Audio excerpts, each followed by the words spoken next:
Hola, muy buenas tardes a todos ustedes. Pues es un gusto contar con la presencia de todos. Somos 95 personas participantes. Les agradezco muchísimo el interés que tienen ustedes por este tipo de eventos que organizamos desde Investigaciones Jurídicas. Pues les doy la bienvenida a todos ustedes, a todas y todos ustedes, así como también a nuestros expositores que también nos acompañan el día de hoy. Y voy a leer pues una breve reseña, porque la verdad es que las personalidades que nos acompañan el día de hoy, pues por sí mismas hablan de su experiencia y de su trayectoria profesional. En este sentido, pues me permito primeramente presentarles en estricto orden aritmético a nuestro queridísimo Iván Menumea Gómez, que nos acompaña el día de hoy. Él es licenciado en Derecho por la Universidad Autónoma de México. Es especialista en finanzas públicas y su vínculo, está estrechamente vinculado con el tema de derechos humanos. Bienvenido, Iván. Esta es tu casa. Pues con Iván hemos tenido diversas convivencias del ámbito académico y bueno, él prácticamente él ha hecho su camino en esta materia a través de una organización civil que es conocida, está fundada como, y se conoce como Fundar. Él es coordinador del programa de justicia fiscal, ha trabajado diversos proyectos relacionados precisamente con política fiscal, desigualdad, derechos humanos y acceso a la información. Bien, esta es tu casa. Muchas gracias, Gabriela. Un saludo a todos y todas. Posteriormente, Graciela Pompa. Bienvenida, Graciela. Pues también es abogada experta en materia fiscal. Actualmente ella es secretaria técnica de la Academia Mexicana de Derecho Fiscal, coordinadora de la Comisión de Prevención del Lavado de Dinero del Ilustre Nacional Colegio de Abogados y socia de BGPG Consultores. Se desempeñó como asesora en la Procuraduría de Defensa de Contribuyentes, la PRODECON, y después como visitadora de la PRODECON. Es decir, ella tiene una amplia experiencia sobre derechos humanos en materia fiscal. Bienvenida, Grace, por estar con nosotros y participar en esta mesa. Muchísimas gracias. También nos acompaña Rubén, nuestro querido Rubén Sánchez Gil. Él es doctor en Derecho con mención honorífica por la Facultad de Derecho por nuestra Universidad Nacional. Es especialista en Derecho Constitucional y Administrativo por nuestra misma universidad. Es licenciado en Derecho con mención honorífica por la Facultad de Derecho de la Universidad Autónoma de Yucatán. Actualmente se desempeña como profesor en la Facultad de Derecho en la Universidad Autónoma de Yucatán. Y bueno, pues es un excelente abogado y tiene pues varias obras escritas sobre el tema de ponderación, control del principio de proporcionalidad. Y bueno, pues la verdad es que hemos hecho también algunas cuestiones juntas. Bienvenido, Rubén, esta es tu casa. Y les voy a comentar, bueno, este seminario se titula Análisis desde la perspectiva del contribuyente. Es decir, pues como sabemos, durante este mes se celebraron los 10 años que hubo una reforma constitucional impulsada pues por el gobierno de Felipe Calderón, en el que pues dio entrada a un amplio espectro de reforma constitucional en materia de derechos humanos a raíz de la reforma al artículo 1 de la Constitución. Y pues incluso yo lo he comentado con el anterior ombudsman, el doctor, el maestro Luis Raúl, ay, se me fue el nombre, González Pérez. Y en efecto lo comentábamos en días pasados y desafortunadamente hubo como porque él a través del programa de derechos humanos, el programa Universidad de Derechos Humanos de la universidad, también llevó a cabo un evento de reflexión sobre la reforma constitucional, pero a nivel pues, constitucional y en distintas. Y él comentaba que, y coincidía conmigo, que ha tenido como menos impacto en esta materia de derechos contribuyentes. Entonces, pues por eso quisimos hacer este análisis crítico a raíz de 10 años, un poco de su valoración, y en vista que seguimos todavía pues en esta plataforma a distancia, decidimos hacerlo en 2 días para no hacerlo tan cansado, porque pues ya muchos estamos cansados de vernos a la distancia. Entonces, pues decidimos hacer una primera mesa este día y la segunda mesa el día de mañana a esta misma. Entonces, en este sentido, pues les damos la bienvenida por parte de la maestra Miriam Guillermina Gómez Casas, que también es la coordinadora de este evento, y también la de la voz, a esta mesa de discusión a la que pues, ya tenemos sumados 132 participantes. Les agradezco muchísimo, la verdad, la intención de estar aquí. Y pues sin más, voy a dar inicio a la reunión que nos convoca el día de hoy. Y vamos a empezar con algunas cuestiones, algunas preguntas que vamos a ir lanzando. Teníamos previsto que pues empezara el licenciado Aram. Sin embargo, pues vamos a empezar dado que todavía no ha ingresado, vamos a empezar con pues, nuestro querido doctor Rubén Sánchez Gil, y vamos a hablar sobre algunas preguntas y vamos a contestar estas preguntas en el sentido de qué cambio positivo tuvo la interpretación jurídica de los derechos humanos de los contribuyentes desde esta perspectiva, desde la perspectiva fiscal. Por favor, adelante, querido Rubén. Muchas gracias, Gabriela, por tu amable invitación y por la hospitalidad del Instituto de Investigaciones Jurídicas de la UNAM para aportar una visión más en esta amplia perspectiva desde la que estamos analizando la reforma de derechos humanos del año 2011. Desde una perspectiva que es poco habitual y que en una muy buena parte, si es que ha tenido cierta visibilidad en el concierto de voces relativas en torno a esta importante reforma constitucional, ha sido gracias a ti, Gabriela, por poner el foco de lo que implican la vigorosa protección de los derechos humanos en relación con los contribuyentes y en relación con el ámbito fiscal, que es una cuestión pues poco analizada y pocas veces enfocada frente a los muchos problemas que presentan los derechos humanos en México. En relación con la pregunta, yo valoraría la referencia a los derechos humanos a partir de la reforma en la jurisprudencia de los tribunales federales mexicanos con una visión apenas positiva. Es decir, sí ha habido cambios, pero no me parece que haya habido cambios significativos que supongan una protección fuerte para el contribuyente y sus derechos en términos generales. Creo que la materia fiscal ha seguido una inercia que con una perspectiva y un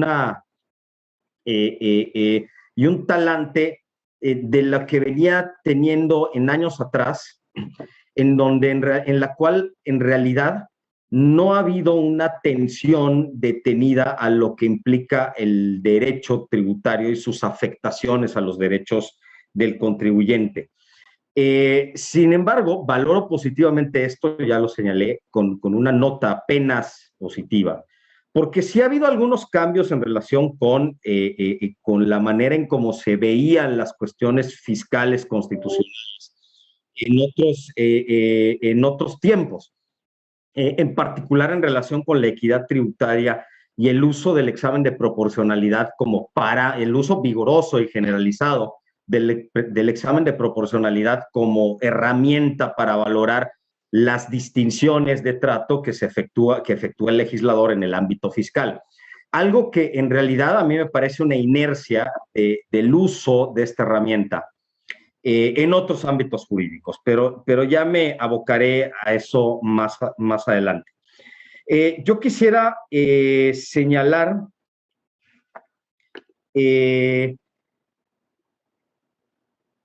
algunos casos hito que a mí me parecen muy significativos en esta, bueno, en lo que fue la 10ª época y con lo que estamos entrando en la 11ª época en materia fiscal constitucional.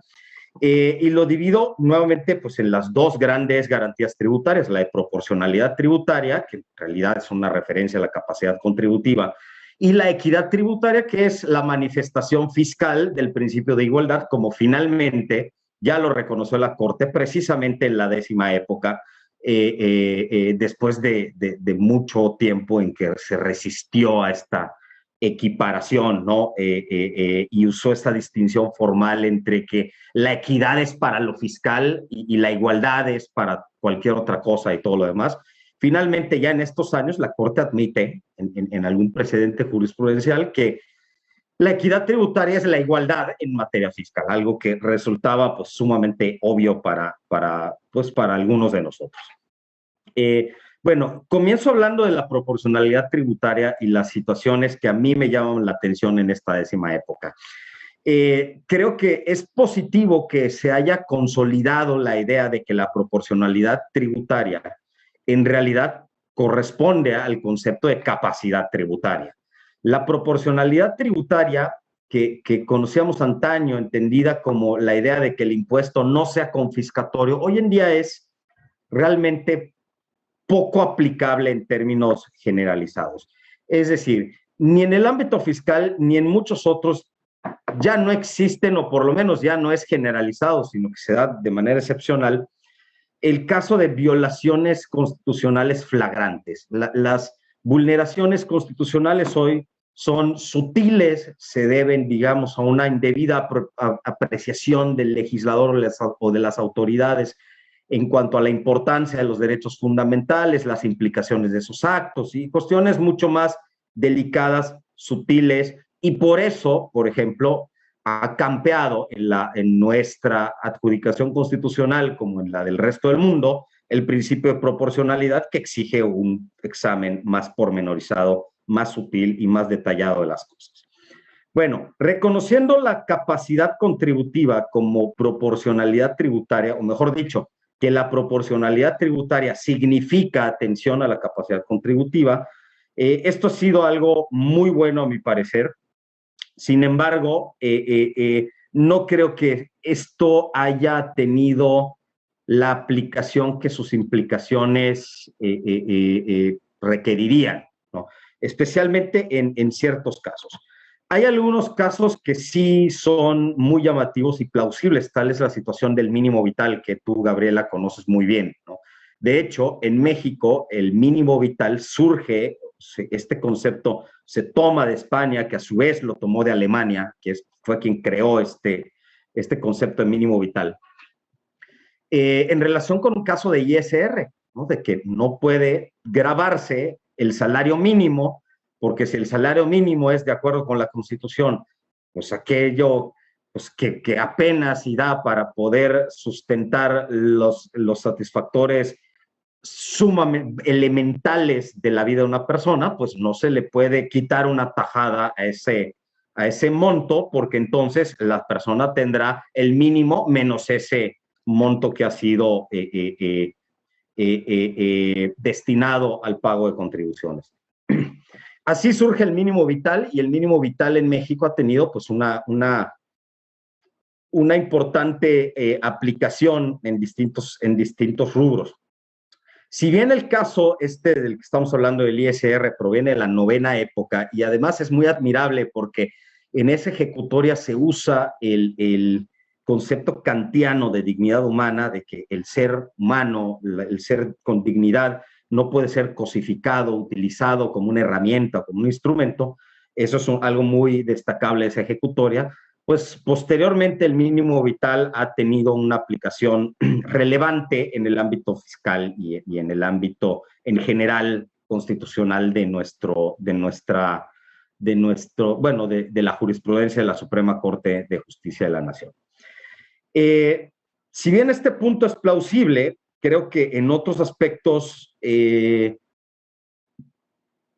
tenemos aplicaciones que, vamos a decirlo así, con objetividad y con ecuanimidad, que podrían ser muy discutibles a la luz de esta situación protagónica que tienen los derechos fundamentales en nuestro orden constitucional, los derechos humanos del particular. Vamos a empezar con el primer caso, un caso muy llamativo a mi juicio. El caso de el amparo en revisión 1012-2014, que trató de aquella deducción del artículo 28, fracción 30ª de la ley del ISR en 2014, relativa a que solo se podía deducir parcialmente ciertos pagos a los trabajadores, entre ellos pagos de previsión social, ¿no? Que la Corte terminó avalando su constitucionalidad por muy diversas razones, ¿no?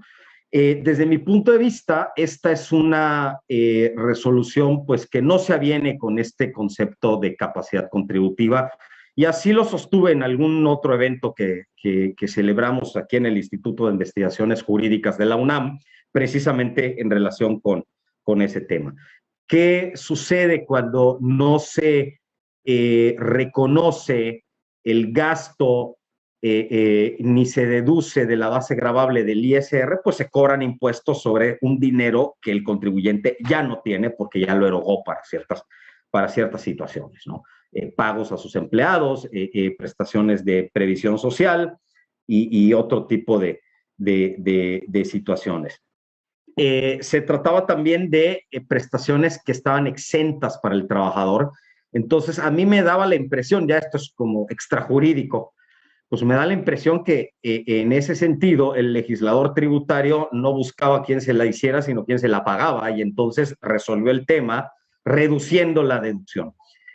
Esto es importante porque este es un mecanismo que puede servir para sortear la eficacia de los derechos fundamentales. Y sobre todo que se puede prestar a discursos políticos que no son precisamente acordes con la realidad, como por ejemplo el hecho de que se diga no se van a subir impuestos, o no se van a incrementar las tasas de los impuestos, o no se van a crear impuestos. Bueno, a lo mejor no se crean impuestos, no se suben las tasas impositivas, pero al reducirse las posibilidades de deducción, esto implica un incremento real del pago que los contribuyentes tienen que solventar al Estado. Aquí esto me parece que vale la pena analizarlo muy bien porque implica muchas cosas. La primera de ellas es considerar la propiedad como un derecho fundamental que requiere las mismas garantías y la misma primacía que tienen otros derechos fundamentales. A lo mejor no se trate del derecho fundamental más sexy, a lo mejor no se trate del derecho fundamental que tenga mayores luminarias, como pueden ser otros, más populares, por llamarlo así, pero es un derecho fundamental que está consagrado en la Constitución, es un derecho humano protegido por la Convención Americana sobre Derechos Humanos. La Corte Interamericana ha señalado que dentro del derecho de propiedad se deben de entender cualquier derecho que tenga algún sentido patrimonial, inclusive, por ejemplo, los derechos de propiedad intelectual o derechos corporativos como las acciones. Estoy pensando en los casos Ibcher-Bronstein, Palamara y Vivarne y algún otro, y que requiere pues esta situación. Desde luego, el tema, la protección de la propiedad en el contexto fiscal tiene muchas peculiaridades diferentes a otros ámbitos, como la expropiación, por ejemplo. Pero si partimos de la idea de que la obligación fiscal tiene un sentido expropiatorio, naturalmente, expropiatorio con comillas y no con tantas comillas, ¿no? Creo que podemos ver las obligaciones fiscales desde otro punto de vista, interpretando el derecho de propiedad con una visión más amplia, que por cierto ha imperado en el ámbito constitucional desde los años 80 aproximadamente. Hay un trabajo de Stefano Rodota sobre la propiedad que habla de este concepto de este concepto constitucional de propiedad. Está la jurisprudencia ya mencionada en la Corte Interamericana, Y tenemos también otros elementos, por ejemplo, en otros ámbitos internacionales, como el arbitraje de inversión.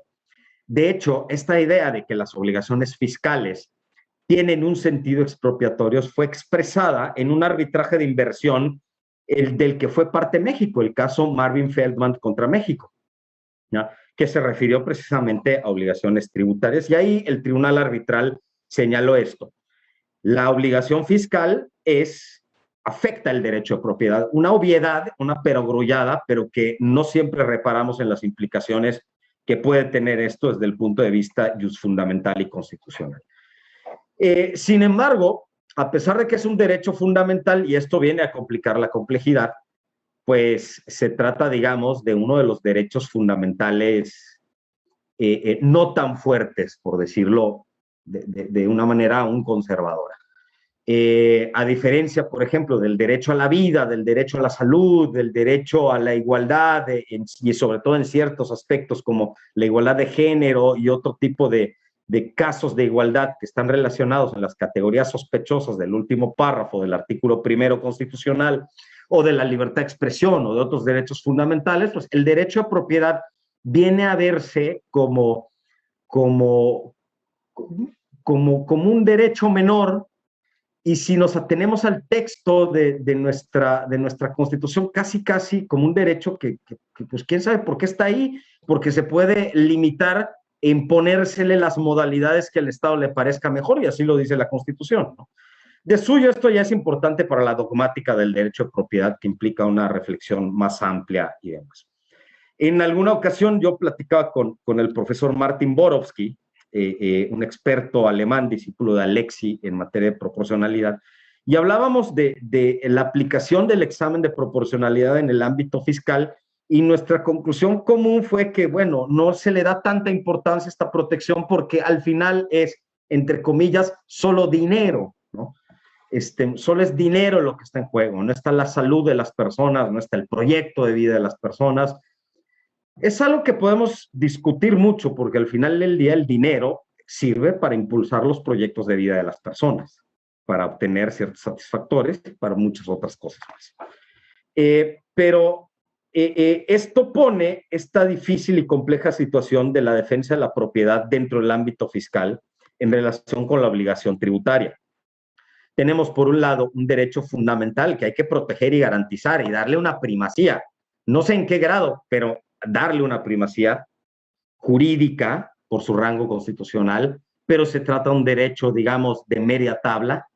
Sin embargo, en el que puede haber, digamos, mayor deferencia al legislador, como la Corte ha reconocido, y me parece bien que lo reconozca de esa manera, pero el problema es ver hasta dónde cabe esa deferencia que se le puede tener al legislador o a las autoridades en materia fiscal. Creo que es un tema que tenemos que discutir desde muchos puntos de vista, incluso fuera del derecho tributario. Creo que tenemos que precisar muchas cosas en cuanto a la manera en cómo estamos entendiendo el examen de proporcionalidad y la libertad de configuración legislativa, por ejemplo. Pero esto va más allá del ámbito fiscal.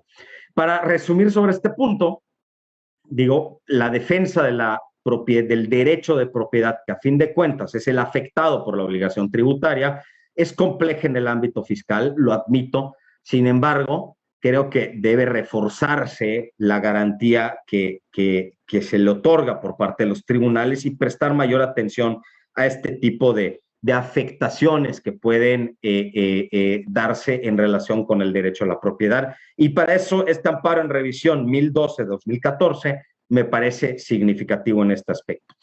Esto me lleva al siguiente punto, el caso, seguro algunos estarán de acuerdo conmigo, de las deducciones personales y los límites que la Suprema Corte ha señalado como constitucionales, y particularmente en la tesis de jurisprudencia de la segunda sala 27-2017 y la 26-2017, en la que a grandes rasgos la Corte dijo, como se trata este tipo de gastos como carentes de naturaleza estructural, pues entonces el legislador puede hacer lo que le parezca mejor, porque para eso tiene libertad configurativa. Bueno, el problema es que muchos de estos gastos personales se reflejan con derechos fundamentales importantes de las personas. Pensemos, por ejemplo, en gastos médicos, pensemos en gastos hospitalarios. Creo que todos hemos escuchado en el último año y medio historias de terror de personas que entran a un hospital por COVID y terminan con una cuenta de 5 millones de pesos porque se pasaron un mes en el hospital con los cuidados especializadísimos que tiene este mal, y que al final solo pueden deducir pues una cantidad ínfima de eso porque no tienen seguro de gastos médicos mayores, por ejemplo, ¿no? Ese es un ejemplo, si se quiere, extremo, pero lo podemos llevar pues a los gastos, digamos, normales entre comillas. Hay tratamientos de enfermedades que pueden ser muy costosos para las personas y que estos costos se les elevan precisamente porque no pueden deducir el importe de estos gastos, porque no son estructurales. Y esto nos lleva a otra reflexión más profunda y más allá del artículo y la fracción de la ley del ISR, que es cuál es la concepción humana que tiene el legislador tributario a la luz de la dignidad humana y de los derechos fundamentales, ¿no? Porque algo que yo, bueno, esa es mi percepción, algo que yo he observado desde hace muchos años, es el tratamiento que la ley del ISR tradicionalmente ha dado al régimen de personas físicas, aplicando muchas disposiciones que corresponden a personas morales. Por ejemplo, en la deducción de inversiones o este tipo de cosas. Cuando las personas físicas pues operan, si bien esto puede tener una lógica financiera o una lógica económica, no la tiene desde el punto de vista personal y humano, desde mi parecer, porque las personas nos manejamos financieramente de una manera diferente a lo que suponen las empresas, ¿no? Nuestra contabilidad es diferente, nuestra manera de concebir nuestro capital contablemente puede ser diferente, en fin. Entonces, esta equiparación a mí nunca he estado de acuerdo con ella.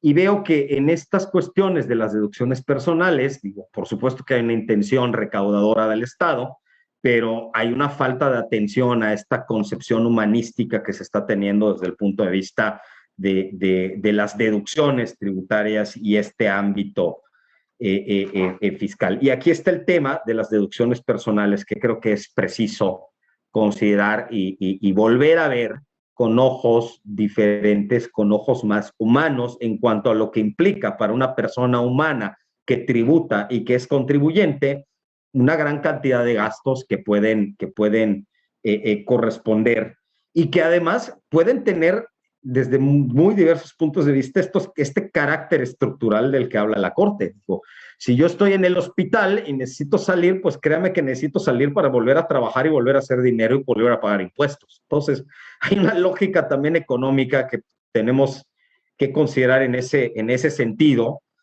entre otras cuestiones más complejas y una discusión más amplia. Otro aspecto interesante, bastante reciente, en donde también yo creo, pero ya desde otro punto de vista y digamos más favorable al Estado, es el caso relativamente nuevo que surgió en la jurisprudencia el año pasado de los impuestos ecológicos o costoeficientes, que me parece una figura pues, muy llamativa y muy fascinante por la complejidad y la lógica económica que tiene. Me parece el análisis que hizo la Corte, en este caso estoy hablando de la tesis, voy a dar el número de registro 20222285. Es una ley de Zacatecas, si no recuerdo mal, que impone fines extrafiscales de protección ambiental, pero con una lógica económica de preguntarse por quién es quien debe de cargar con el costo de lo que pueden implicar los daños ambientales, ¿no? Entonces hay una lógica económica muy interesante que se parece mucho a la lógica económica que se usó a finales del siglo XIX en materia de responsabilidad civil, o al momento de preguntarse, bueno, ante estos nuevos desarrollos tecnológicos que causan daño, ¿quién va a sufrir los daños? ¿Quién va a pagar el pato, pues, de los daños que ocasionan? Entonces, aquí, en este análisis, la Suprema Corte, pues, sí consideró derechos fundamentales como el derecho a la salud y el derecho al medio ambiente para inclinar la balanza del lado de la constitucionalidad de este impuesto, porque se trata de impuestos que incentivan ciertas acciones o desincentivan otras que finalmente redundan en la protección de derechos fundamentales tan importantes como los que ya mencioné, ¿no? Entonces, en ese punto de vista, desde ese punto de vista y desde el punto de vista constitucional, esto tiene una lógica enorme porque al final la Corte reconoce aquí el efecto económico que tienen los impuestos, su carácter de instrumentos de incentivo o de desincentivo de ciertas acciones. Y esto es algo que me parece, como ha dicho Gaby Ríos en un par de ocasiones, y la puedo citar porque tengo las referencias muy claras, pues es un punto de vista que hoy es imprescindible en el análisis jurídico y constitucional del ámbito tributario. No podemos dejar de pensar que los impuestos incentivan acciones o desincentivan otras, y que esa es una carta que entra en el juego de su análisis de validez constitucional. Y aquí creo que la Corte hizo un muy buen trabajo al incluir esta referencia a derechos fundamentales en el análisis para determinar la validez de este impuesto, ¿no?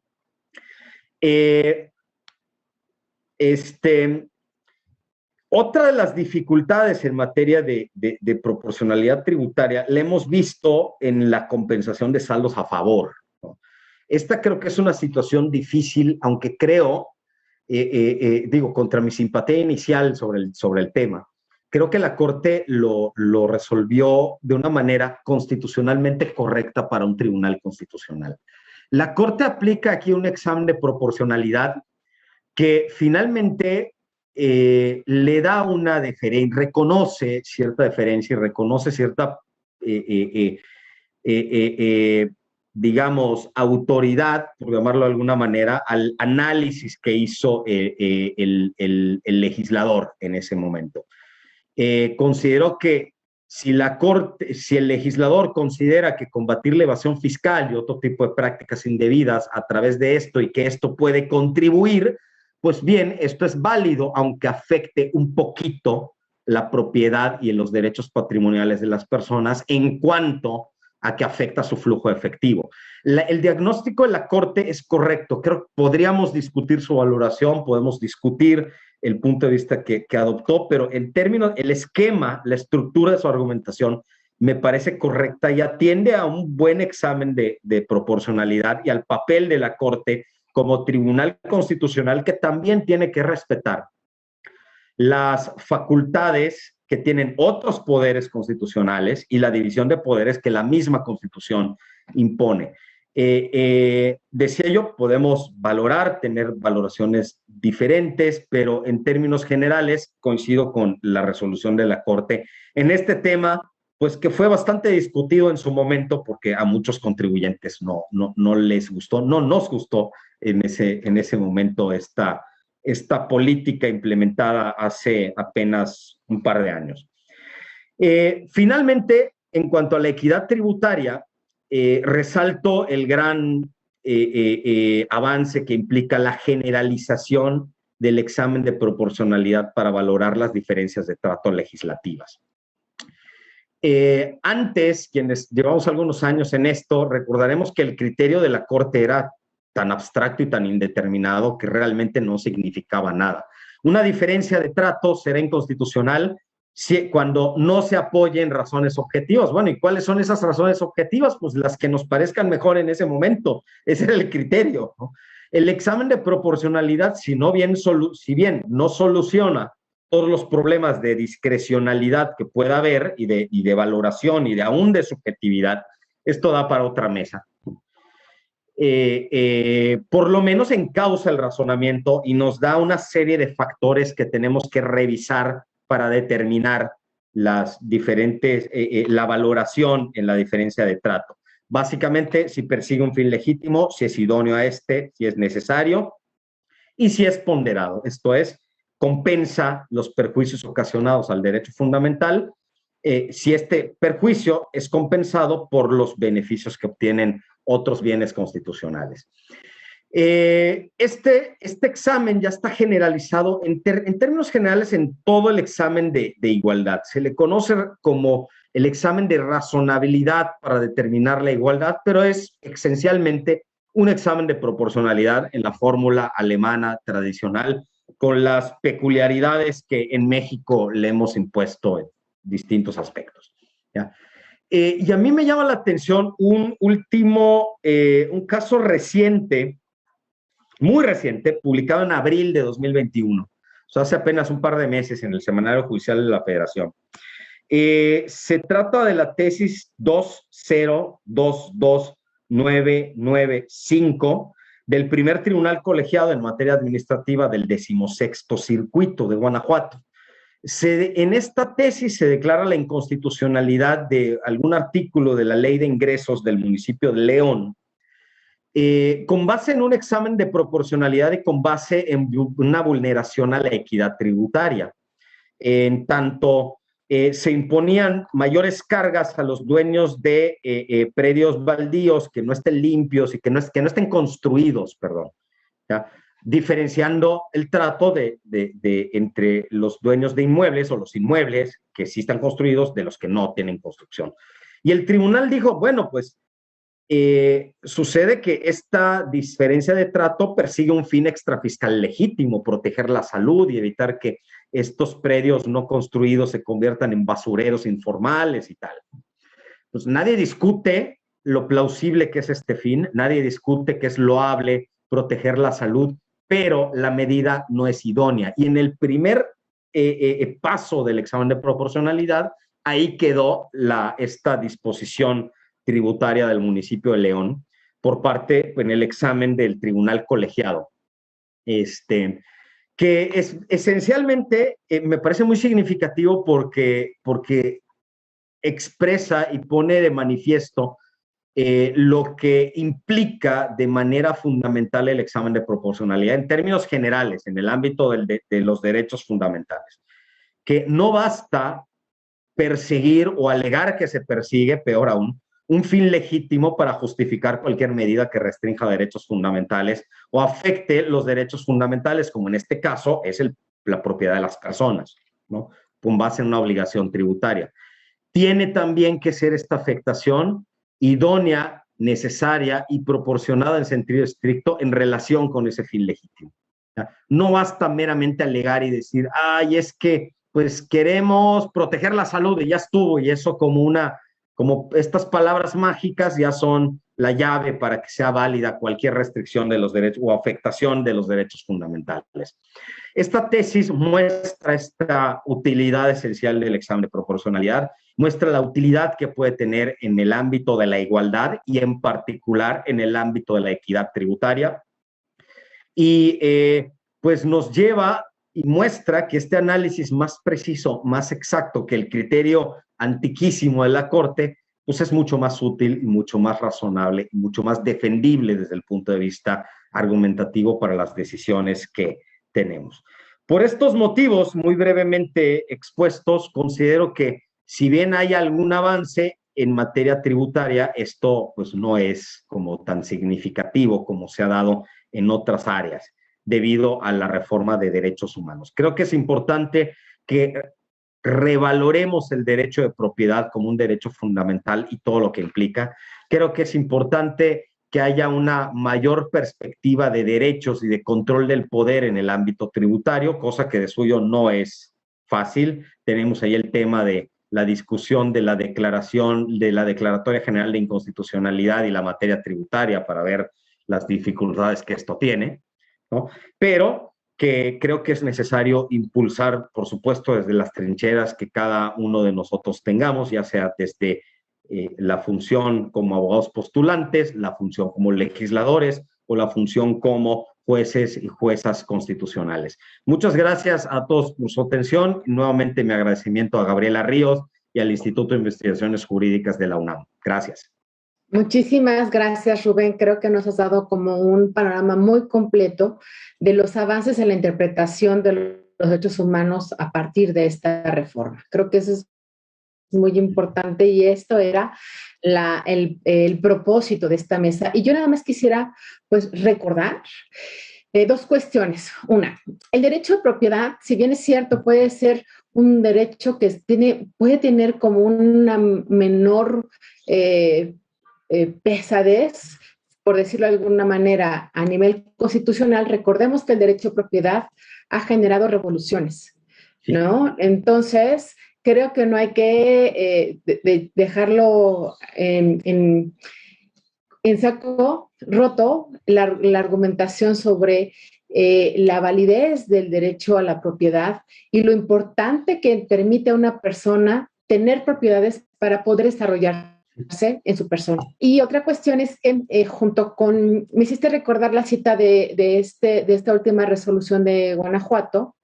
Me hiciste recordar que en España, ya en la década de los 80, se estableció en Andalucía un impuesto por la infrautilización de tierras andaluzas.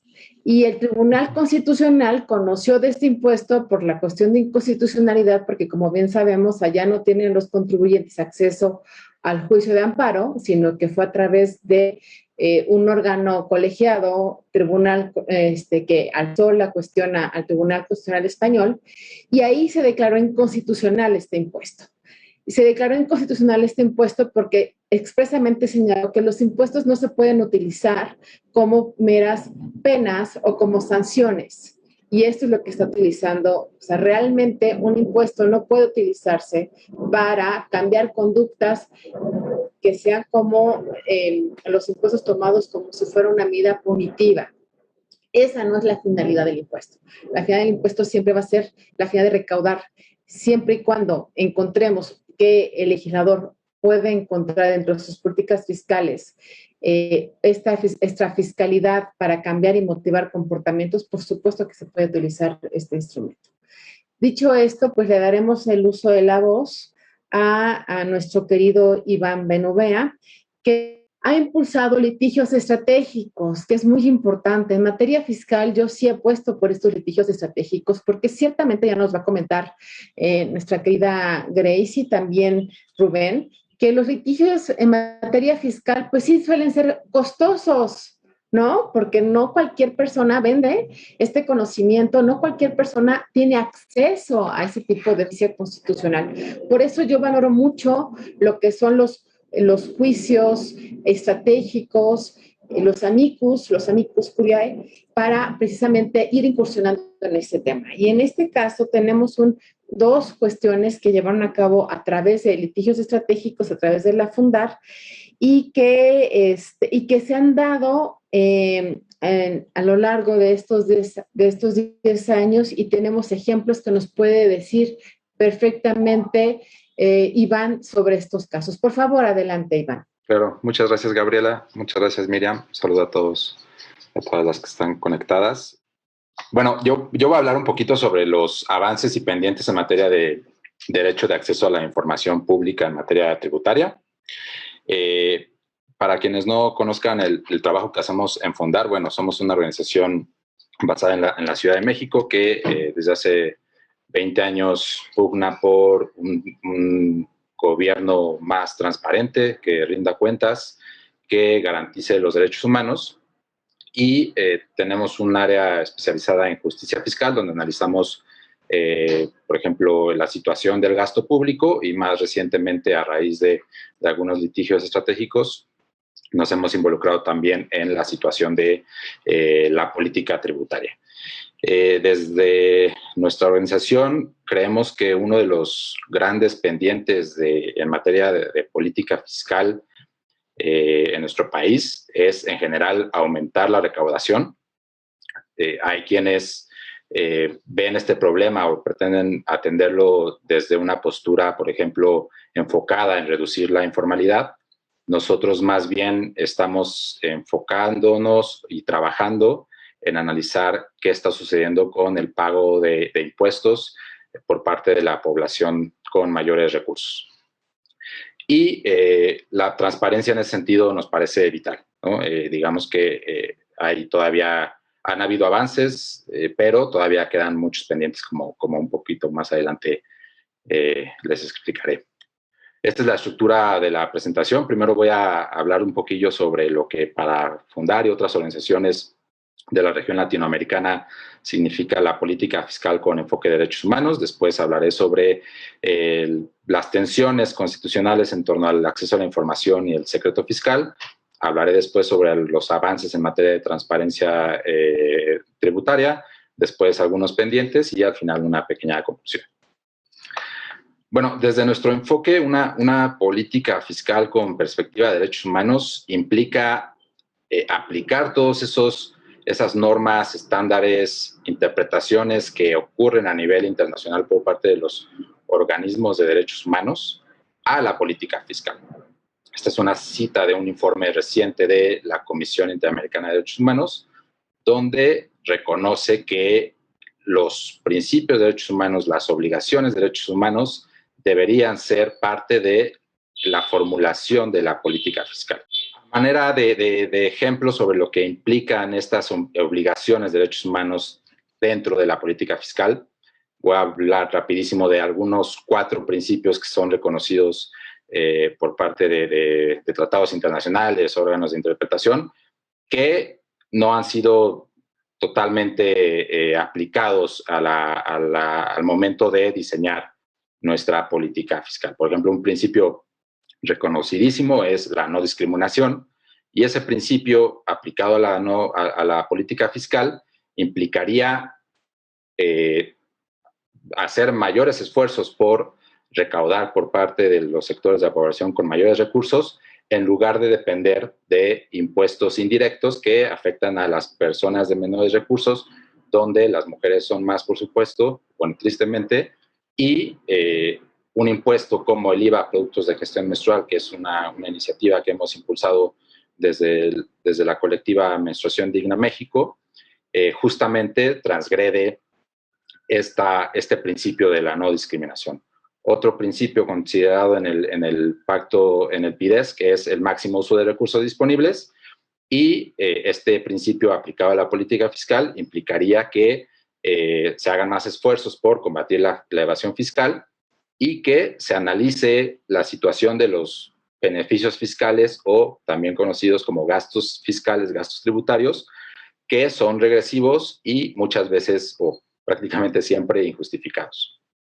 Otro principio reconocido es la transparencia y participación ciudadana en rendición de cuentas. La aplicación de este principio internacional implicaría armonizar el secreto fiscal con el derecho de acceso a la información, y un principio adicional del que ya hablaron hace un rato es el de niveles esenciales de los derechos que los estados deben de garantizar, y eso en la política fiscal significa pues traducir o mejorar la interpretación en torno al mínimo vital. Esto y más interpretaciones y más información alrededor de lo que hemos trabajado en conjunto con otras organizaciones de la región latinoamericana, que estamos preocupados por la extrema concentración de la riqueza. Somos la región más desigual del planeta. Están disponibles en esta página de internet, y por ahora yo solamente me enfocaré en la situación de la transparencia y los avances y pendientes. Bueno, antes de hablar sobre eso, me parece muy importante plantearnos esta pregunta. ¿Por qué es importante la transparencia tributaria? Me parece que esa pregunta ha quedado muy resuelta, por ejemplo, cuando hablamos del gasto público. A nadie le gusta que el gobierno sea opaco cuando da programas sociales o cuando hace grandes contrataciones, pero eso no siempre queda claro cuando hablamos de la política tributaria. Lo más reciente, o lo que hemos demostrado en la experiencia, en el día a día, con base en los debates internacionales, es que la transparencia tributaria es vital para prevenir la evasión y la elusión fiscal, que es muy importante para poder analizar la incidencia de las cargas tributarias con un foco de género, y, por ejemplo, también hay personas que han empezado a hacer ese tipo de análisis enfocándose desde una perspectiva de justicia racial. En qué medida, por ejemplo, en Estados Unidos pagan menos impuestos las personas blancas a comparación de otros grupos.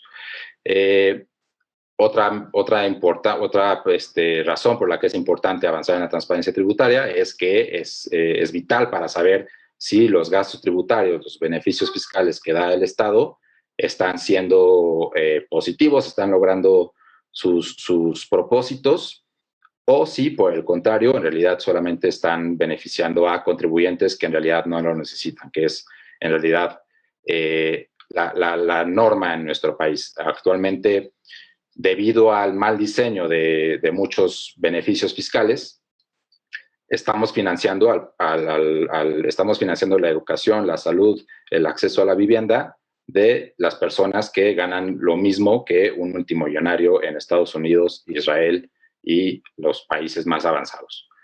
Otra razón por la que es importante la transparencia tributaria es que es muy importante para que la gente tenga confianza en sus autoridades tributarias y que en la medida de lo posible tenga más disposición de pagar impuestos.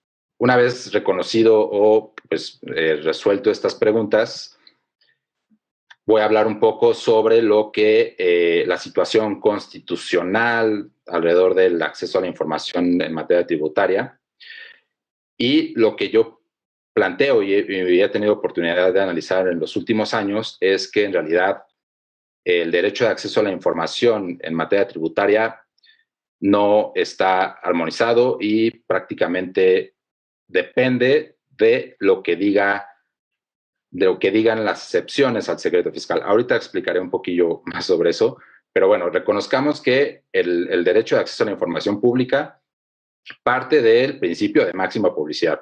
Y este principio implica que básicamente toda la información del gobierno es pública, salvo que existan excepciones para hacerla pública. Para establecer esas excepciones se debe de aplicar un test de proporcionalidad, ¿no?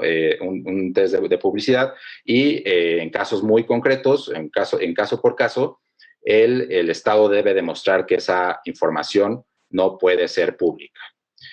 Esto ya se ha superado, por ejemplo, alrededor de la transparencia del gasto público, ¿no? El artículo 6º constitucional relaciona el principio de máxima publicidad con el ejercicio de los recursos públicos. Esta es una pequeña cita al texto constitucional, donde se establece claramente que la ley debe establecer cómo se hará pública la información relativa a los recursos públicos que se entreguen, ¿no? O sea, el gasto público.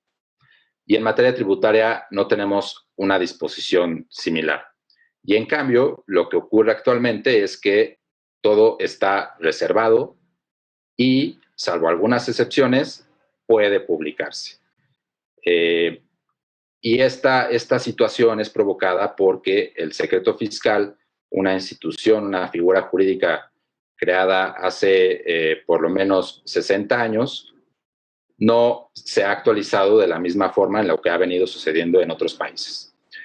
No estoy diciendo ni dando a entender que toda la información de los contribuyentes debería ser pública, no es un debate, digamos, que sale de este espacio, pero lo que en la práctica hemos comprobado es que el secreto fiscal impide muchas veces acceder a información que ni siquiera implica datos personales de los contribuyentes, ¿no?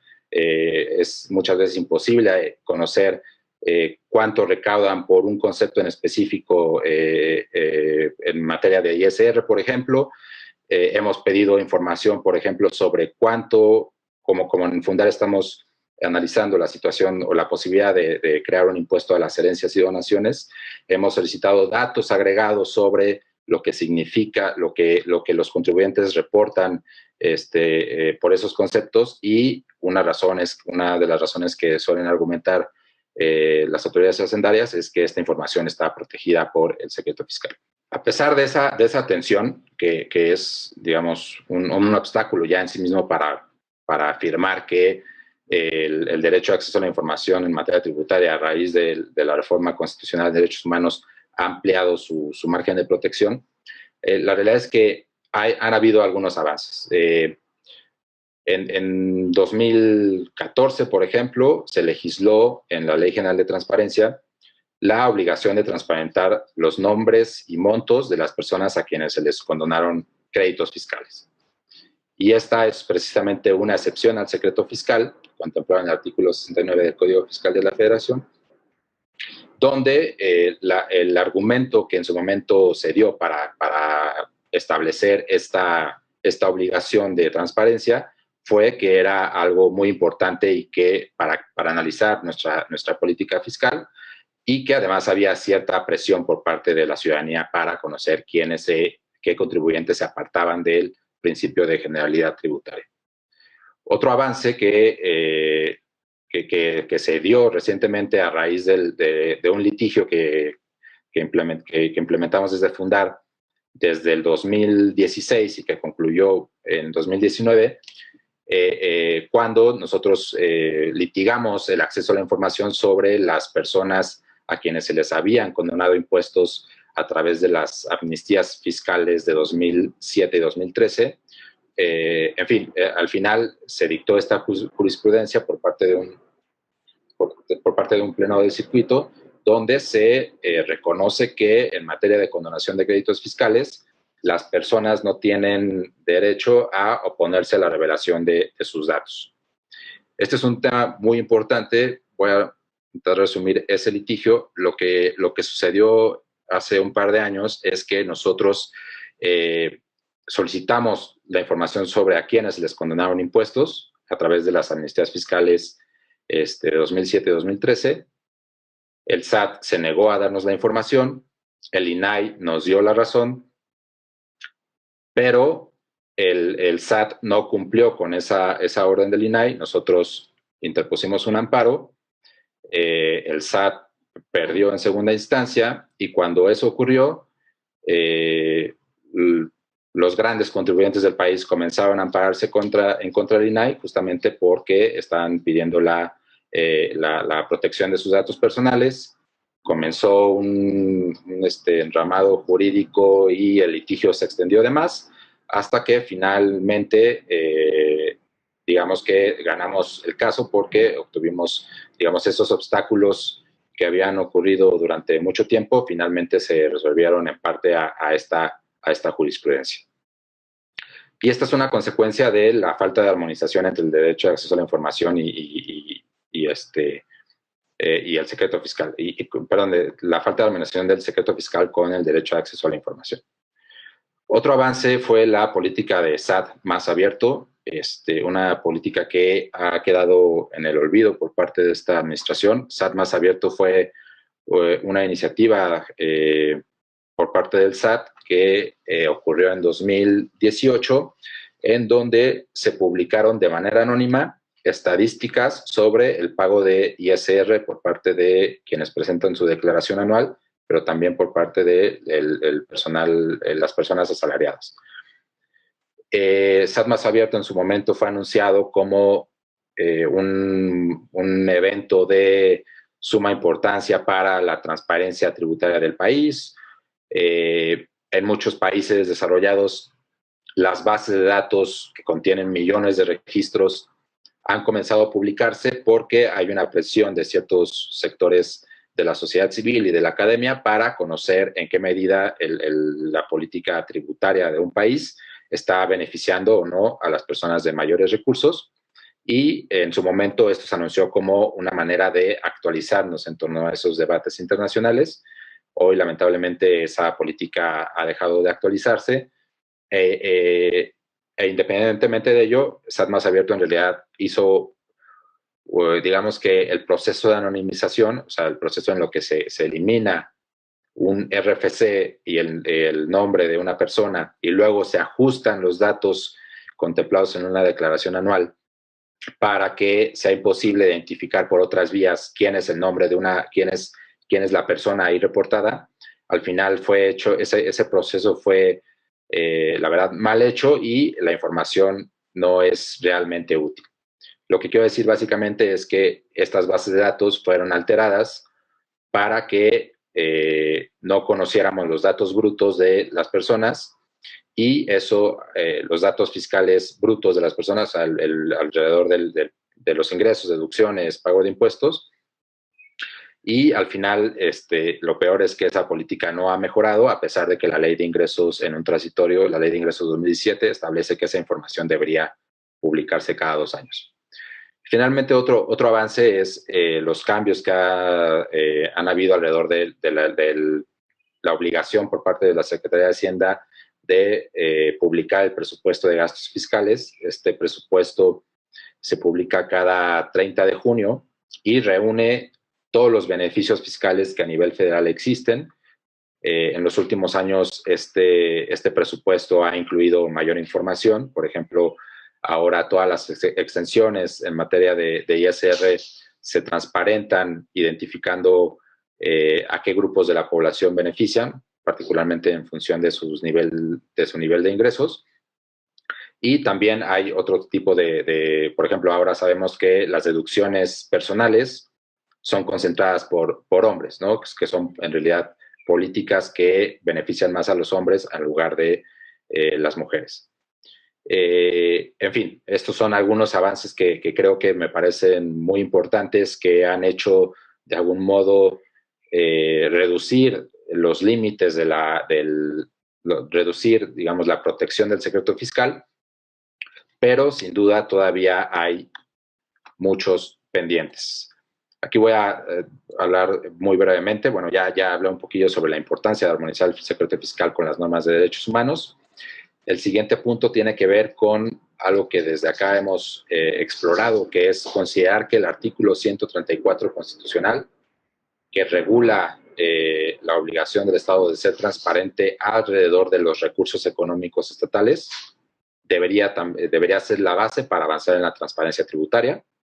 Es decir, ese artículo establece expresamente que los recursos económicos estatales deben manejarse de manera transparente, y ese artículo nos daría, digamos, es el fundamento para que las políticas tributarias que tienen una finalidad muy similar a lo que existe con las becas, subsidios que se otorgan por el gasto público, pueda comenzar a transparentarse más.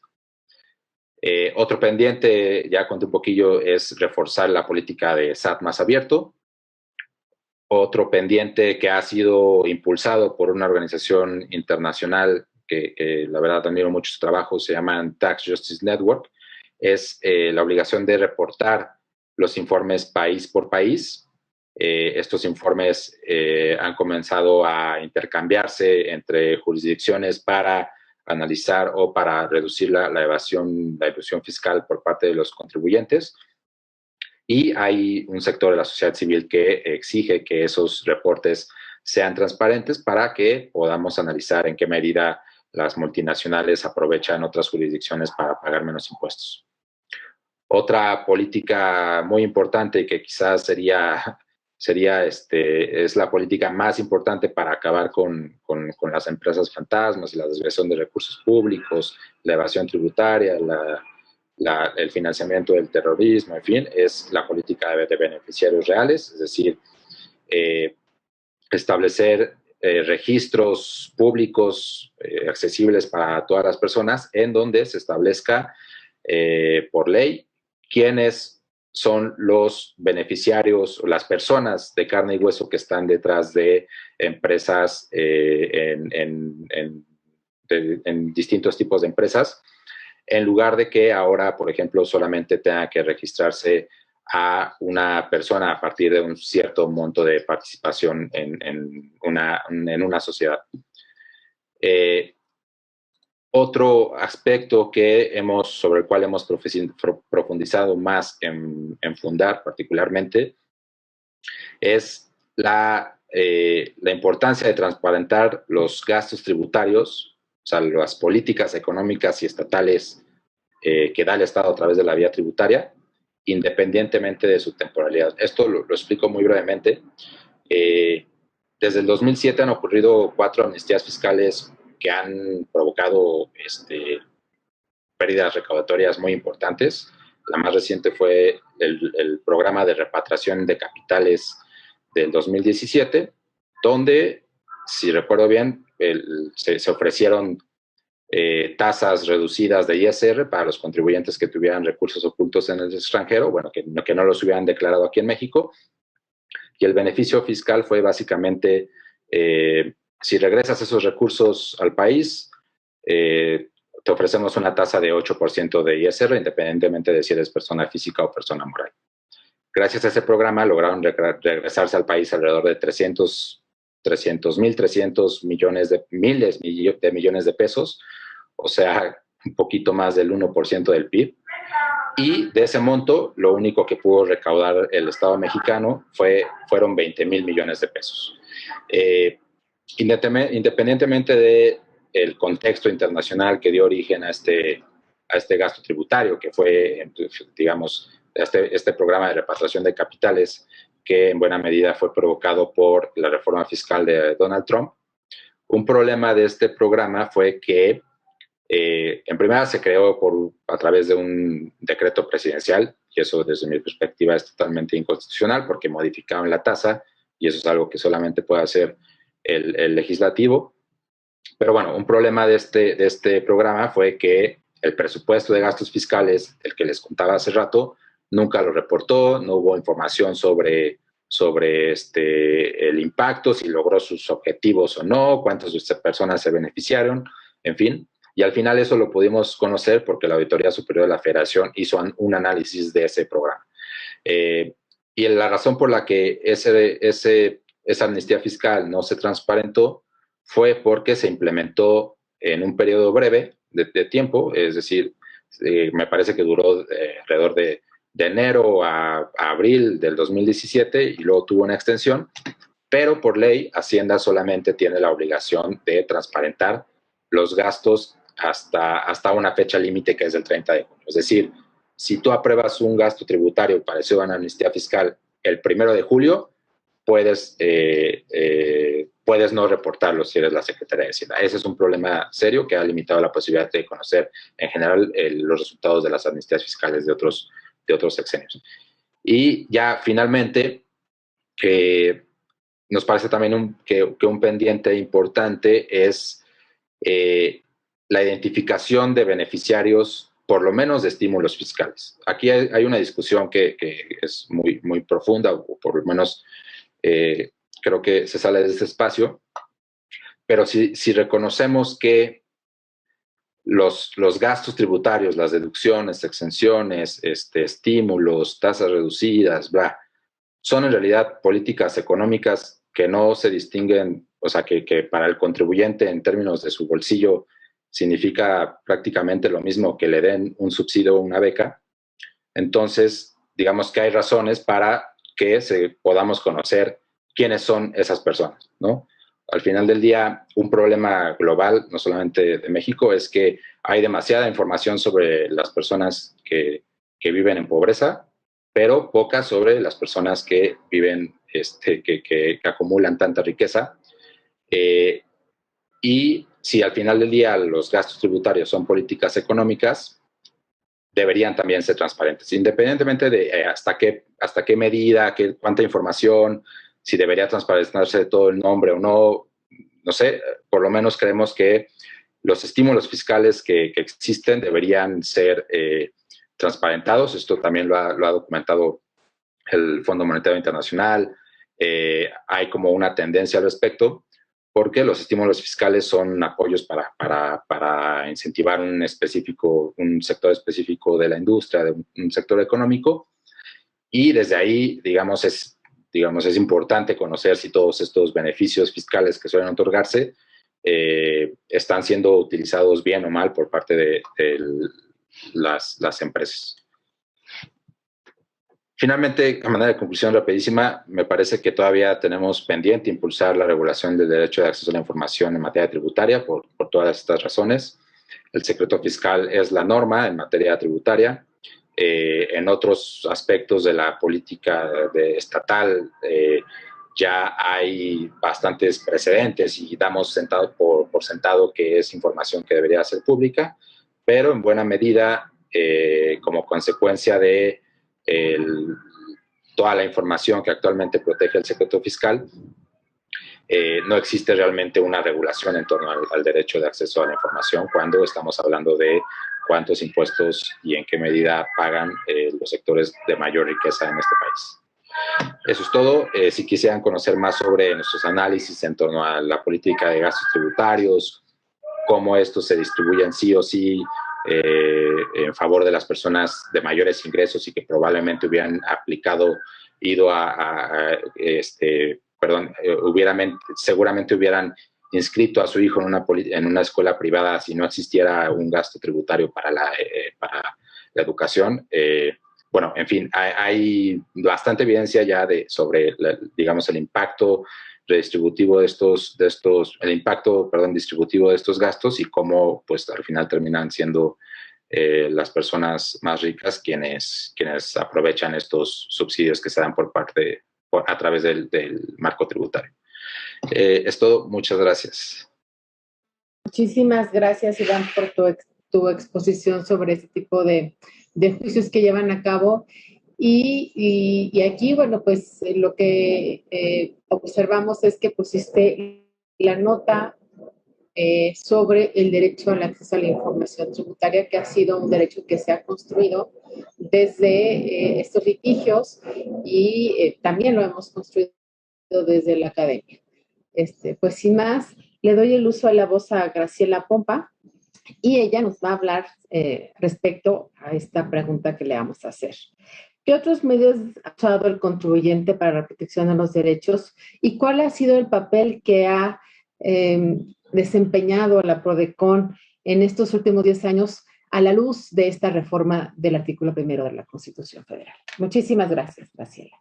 Al contrario, muchísimas gracias. Primero saludo con mucho respeto a mis compañeros panelistas y agradezco desde luego, doctora Gabriela Ríos Granados, por la distinción y por la invitación, y a la maestra Mina Gómez también por todas sus finas atenciones. Saludo a toda la audiencia de manera virtual. En la Ciudad de México es una tarde lluviosa y fría, así que vamos a darle un poquito de sabor o de calorcito, un poco de solecito, ¿no? Vamos a tratar de hablar de las cosas buenas que hemos tenido para que no sea más nublada de lo que ya está. En ese sentido, bueno, pues ustedes saben que por la vía jurisdiccional, los medios de defensa en materia fiscal, bueno, pues son el recurso de revocación o el juicio contencioso administrativo ante el Tribunal Federal de Justicia Administrativa. Sin embargo, también podemos optar por la vía no jurisdiccional. Esto va a ser a través del obdusman del contribuyente. Esta palabra de obdusman, que si bien es cierto que no existe una traducción adecuada para dicha palabra, bueno, la podemos utilizar al referirnos como al defensor del pueblo. En este sentido, esta figura nace con la Constitución sueca en 1809 y con un objetivo de establecer un control adicional para el exacto cumplimiento de las leyes, supervisando no solo la aplicación de estas, sino evitando prácticas arbitrarias y abusos por parte del poder. Esta figura del defensor del pueblo ha evolucionado desde luego en forma diferente en cada país, en cada nación, en cada jurisdicción, pero lo que sí bien es cierto que presenta características esenciales por la propia figura. Entre ellas podemos destacar, bueno, que es un receptor de quejas populares contra el poder público, que se establece como un mecanismo no jurisdiccional de defensa de los derechos humanos, que sus resoluciones no son vinculatorias, únicamente emite recomendaciones, que tiene la facultad y la potestad de investigar y que sus procedimientos deben de ser ágiles y de fácil acceso. En ese sentido, y bajo una pequeña reflexión de otros países que cuentan ya con esta figura, refiriéndome a América del Norte, bueno, pues vamos a encontrar que en Estados Unidos de América se cuenta con una figura que se llama Tax Advocate Service, que es un defensor nacional del contribuyente. Es un organismo independiente que está dentro de la administración tributaria de los Estados Unidos y tiene como propósito ayudar a los contribuyentes físicas y morales a resolver sus problemas de impuestos con el IRS y recomendar cambios que prevengan estos problemas.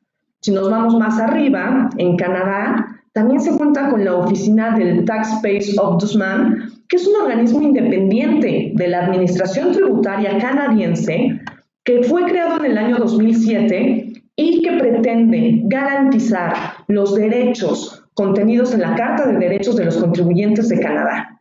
Esta oficina está a cargo, desde luego, de un ombudsman de los contribuyentes, quien reporta directamente al ministro de Hacienda. Presenta su informe anual a este ministro y que también es presentado en el Parlamento y puede emitir otros informes y o recomendaciones sobre cualquier tema dentro de su mandato. Si nos vamos a países europeos, bueno, pues encontramos que España cuenta con su Consejo para la Defensa del Contribuyente, el cual es un órgano consultivo e interno de la Administración del Estado, que está integrado al Ministerio de Economía y Hacienda y adscrito a la Secretaría de Estado de Hacienda y Presupuestos, que actúa con independencia en el ejercicio de sus funciones. Por otro lado, Francia cuenta con el mediador de los Ministerios de Economía y Presupuesto, que fue creada con el objeto de simplificar la relación entre los usuarios y la gestión de ministerios de economía y presupuesto. Aquí no es un defensor que es exclusivo de los contribuyentes, porque también lo es para otros grupos, pero una de sus particularidades es que funge como mediador. Bajo ese aspecto, bajo ese panorama, bueno, aterricemos que en México ya contamos también con nuestro ombudsman de los contribuyentes, el cual es la Procuraduría de la Defensa del Contribuyente, PRODECON. ¿Por qué esta dependencia se equipara a nuestro ombudsman del contribuyente? Bueno, pues porque comparte las características de los defensores de derechos humanos que enuncia nuestra Constitución Política en el artículo 102, apartado B, y desde luego que está basado en los principios relativos al estatuto y funcionamiento de las instituciones nacionales de protección y promoción de derechos humanos, conocidos como Principios de París, expedidos por la Organización de Naciones Unidas. Ahora, para darles un panorama muy genérico, yo sé que ustedes lo saben, pero también nos acompañan muchos de mis alumnos, que lo sé porque los invité a escucharnos. Bueno, PRODECON surge en el ámbito normativo el 5 de enero del año 2004.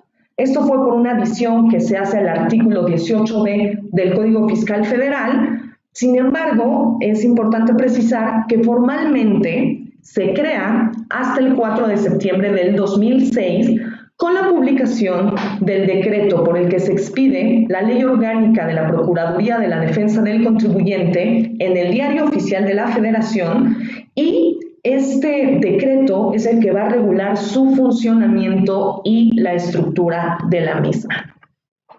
¿Cómo se creó? Es que fuera un órgano dotado por el legislador de plena autonomía de gestión y que tenía una naturaleza jurídica correspondiente a la de un organismo descentralizado con personalidad jurídica y patrimonios propios, pero con la particularidad de que no está sectorizado a la Administración Pública Federal. ¿Qué quiero decir? Que no iban a tener una relación de subordinación con los órganos del Ejecutivo Federal.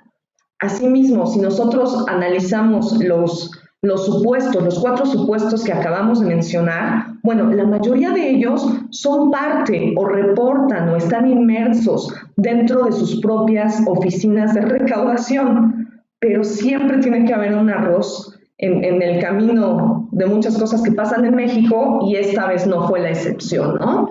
Porque una vez que ya se contaba con la ley orgánica, el Ejecutivo Federal en su momento promovió una acción de inconstitucionalidad ante la Suprema Corte de Justicia de la Nación, indicando que había diversos preceptos de la ley orgánica de PRODECON que eran contrarios a la Constitución mexicana, entre ellos la designación de su titular y el método de designación de sus consejeros que integrarían el órgano de gobierno de dicha Procuraduría.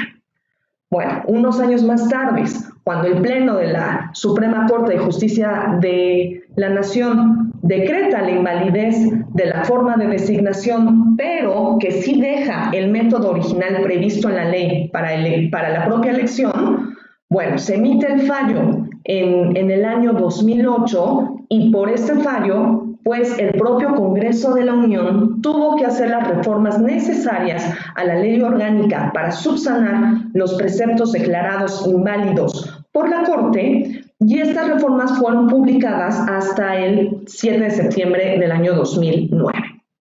Después de todo ese proceso, fue hasta el 28 de abril del año 2011, o sea, casi 10 años después de que formalmente tendría que haber iniciado, bueno, cuando fue electo por el Senado de la República y de una terna propuesta por el Ejecutivo Federal, la licenciada Diana Ladrón de Guevara, como la primer ombudsman del contribuyente en nuestro país.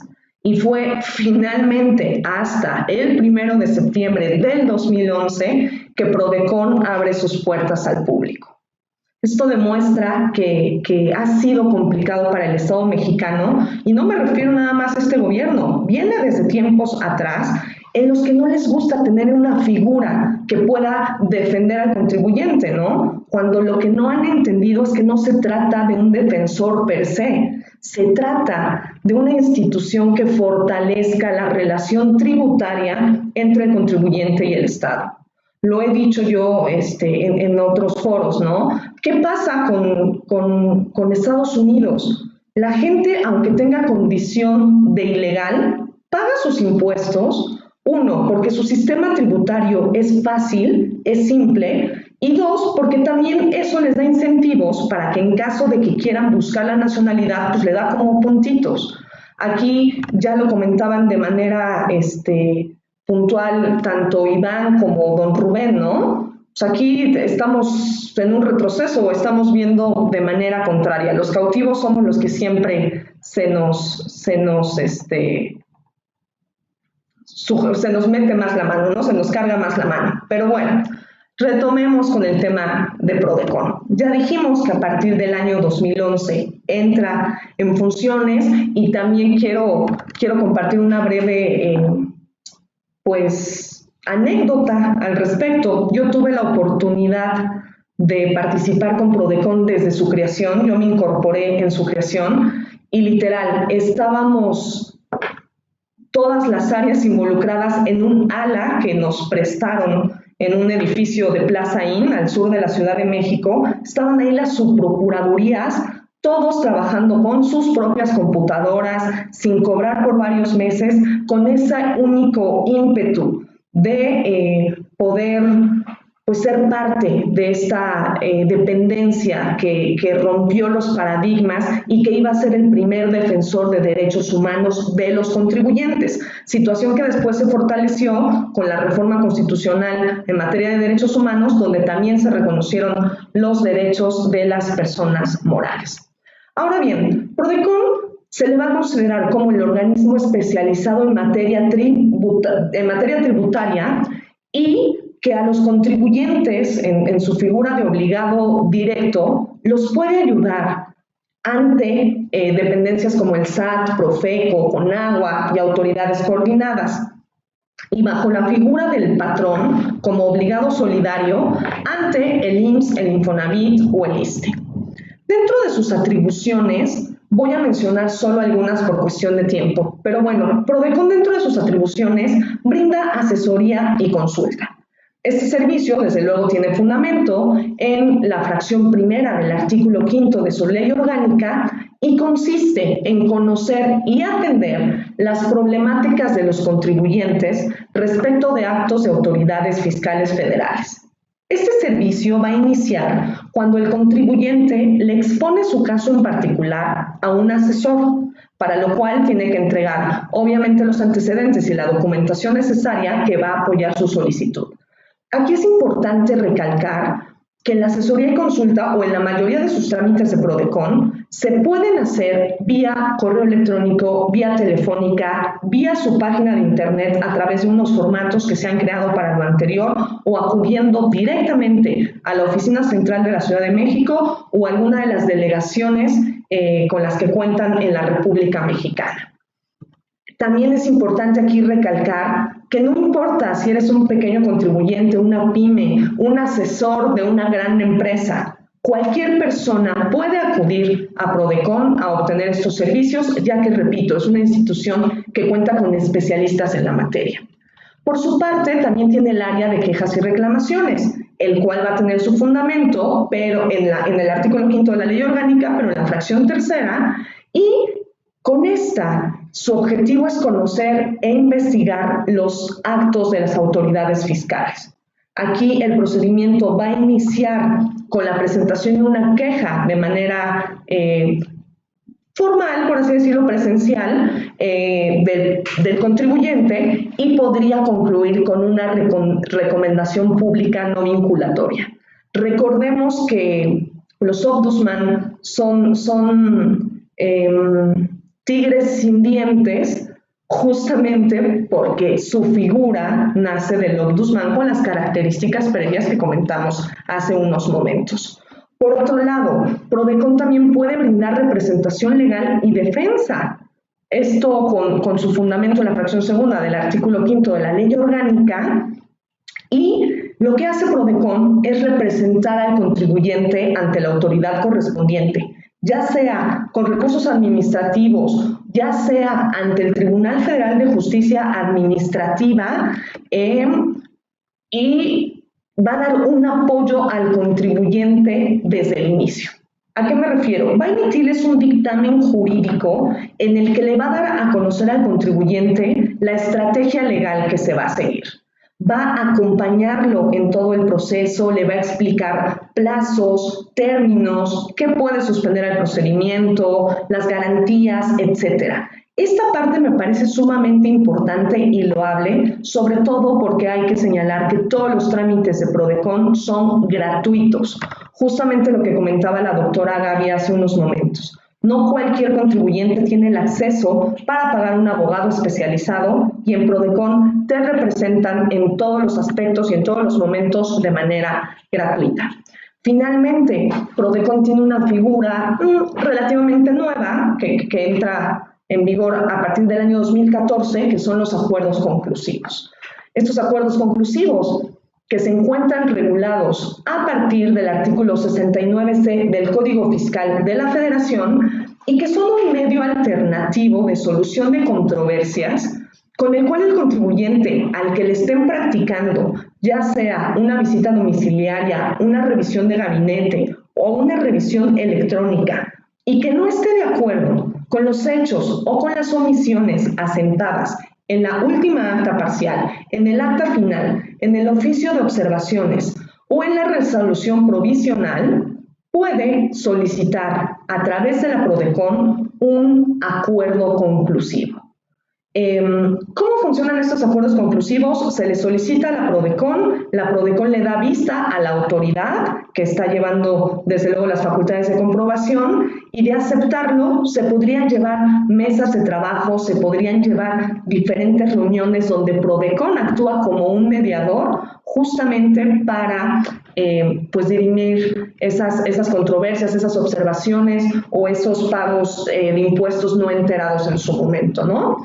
Pero sin perjuicio de lo que acabo de mencionar, también los acuerdos conclusivos se pueden solicitar a partir de que dé inicio el ejercicio de facultades de comprobación y hasta dentro de los 20 días siguientes a aquel en que se haya levantado el acta final. Estos acuerdos promueven, transparentan y facilitan la solución anticipada y consensuada de los diferendos que durante el ejercicio de sus facultades surgen entre contribuyentes y autoridades fiscales. Yo sé, porque veo muchas caras conocidas del medio, yo sé que la mayoría de ustedes ha acudido a Prodecon a solicitar los acuerdos conclusivos, o que al menos tienen alguna idea al respecto. Justamente, y bajo ese sentido, para concluir, bueno, podemos advertir cómo un órgano no jurisdiccional también apoya, también contribuye con esta relación tributaria.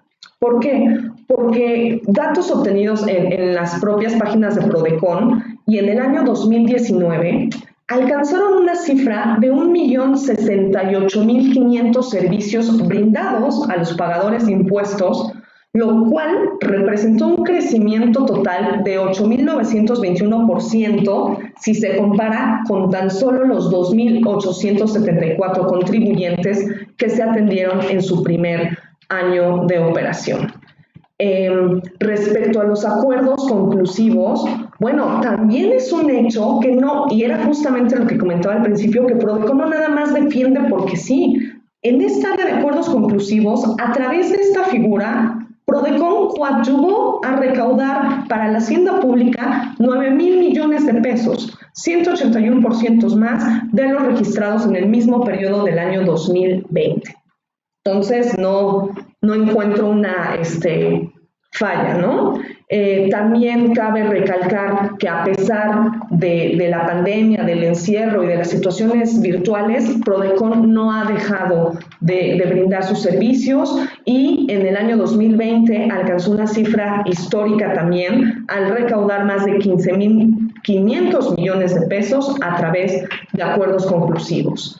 Yo cierro advirtiendo que existen figuras nobles, existen figuras como la Prodecon, que es un organismo que garantiza el derecho de los contribuyentes y que necesitamos fortalecer esa parte de recibir justicia en materia fiscal de manera correcta, de manera que se privilegien en todos los momentos los derechos humanos. Yo en este momento cierro mi participación y creo que hay algunos minutos de preguntas y respuestas. Muchísimas gracias por su atención.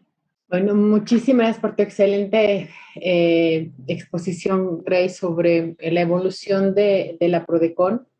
Aquí yo sí quisiera hacer algunas puntualizaciones respecto a la función de la Prodecon. Yo creo que la Prodecon ha hecho un buen papel, sin embargo, se ha quedado corto. Y se ha quedado corto incluso por la simple mención de que nada más se dedican a defender a los pagadores de impuestos. Finalmente, todos los contribuyentes, paguen o no paguen contribuciones, son merecedores humanos, o derechos fundamentales, porque son personas, ¿no? Entonces, para empezar con esta simple mención de pagador de impuestos, no estoy de acuerdo con esta mención, y yo sé que así lo manifestó o así lo manifestaba la anterior Procuradora de Defensa del Contribuyente.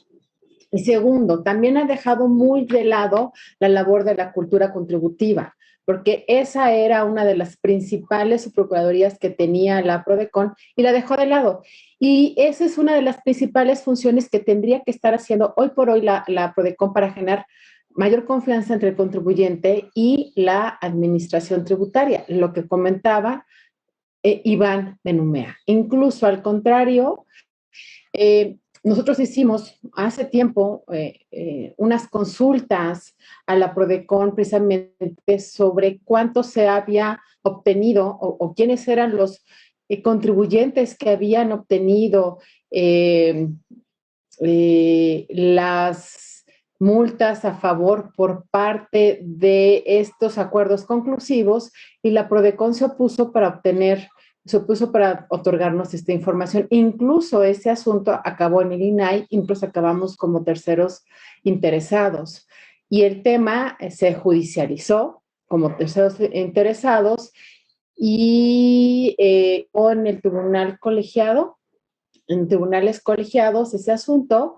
El caso es que la Prodecon, creo que en ese caso me queda muy claro, nunca abogó por el tema de la transparencia del acceso a la información, que tendría que beneficiar a todos y generar mayor confianza entre los contribuyentes y la administración tributaria, ¿no? Entonces, creo que sí ha quedado muy corto el tema de la defensa del contribuyente y que nada más se ha especializado en temas de lo que comentas muy bien y que nace precisamente la reforma, esta famosa reforma fiscal que se dio en 2014, precisamente con los acuerdos conclusivos. Creo que es la carta más fuerte que ha jugado ahora Prodecon, ¿no?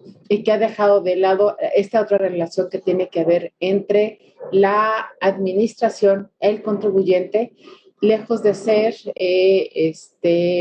un órgano autónomo constitucional, porque no lo es. Como bien lo dijiste, es un órgano que depende de la Secretaría de Hacienda sí o sí. O sea, su presupuesto se lo da la Secretaría de Hacienda, no se lo da no es un órgano como la CNDH, no es un órgano como el INAI, no es un órgano como el INE, que es órganos autónomos por la Constitución. Pues sin más, muchísimas gracias por las excelentes exposiciones y tenemos ya varias preguntas de parte de nuestro público asistente. Creo que dejaron muy buenas impresiones nuestros tres expositores y voy a dar lectura a las preguntas que nos están haciendo nuestros actuales participantes asistentes el día de hoy. Buenas tardes, saludos a todos desde Jalapa, Veracruz. Muchísimos saludos, Giovanni, sé que andas por ahí. Brillante exposición, la del doctor Sánchez Gil. Al respecto, me gustaría conocer su opinión en torno a la inaplicación de las normas tributarias en el ámbito local por parte de las autoridades administrativas. ¿Considera que el avance en esta materia es oportuno? Y en todo caso, ¿qué tan factible resulta tal ejercicio en el marco de la recaudación fiscal? Hay varias preguntas, Rubén, que te hace Giovanni. Hay otra pregunta que señala, ¿podría mencionar los avances reflejados en tesis o en jurisprudencia en relación a reforma en comento? Nuestra impresión es que la Suprema Corte de Justicia de la Nación deja mucho que desear en materia fiscal, dada su inclinación a que los criterios ratifican mil explicaciones a las decisiones de autoridad exactora. En cuanto al principio de confianza legítima en derecho tributario para que la autoridad no esté validando los actos de los tributos, que se refería más a actos procesales en un procedimiento, tomando en cuenta el principio de legalidad que habla del tributo que esté en leyes, esté positivizado, si serían diferentes o variantes entre ellos, ambos protegen la seguridad jurídica. Esas tres son de Giovanni. Por favor, Rubén.